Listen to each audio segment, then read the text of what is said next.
জানেনে ৰাইজ, মই লাড্ডু খাবৰ কাৰণে আন এখন গাঁৱৰ পৰা আন এখন গাঁৱত গৈছোঁ। তেনেহ'লে চাওক মই তেনেহ'লে কিমান লাড্ডু প্ৰেমিক।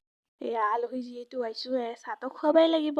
এয়া লাড্ডু দি চবেই চাহ খাই আছোঁ। এয়া ডাঙৰ বাবু, এয়া সৰু বৌ, তাৰপিছত এয়া ভাইটি। এয়া আমাক চাহ ওলাই দিছে খাবৰ কাৰণে। এয়া সৰু ভাতিজাটো মোৰ। খাই খাই পুৰা গল্প কৰি আছোঁ দেই চবেই। এয়া বাবু কিবা ক'ব দেই, শুনিবি। লাড্ডু খাই আছ?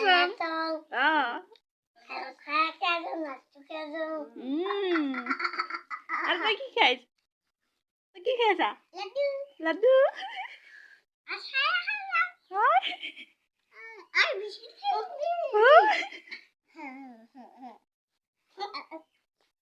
তাৰপিছত আমিও ঘৰত আহি পালোঁ।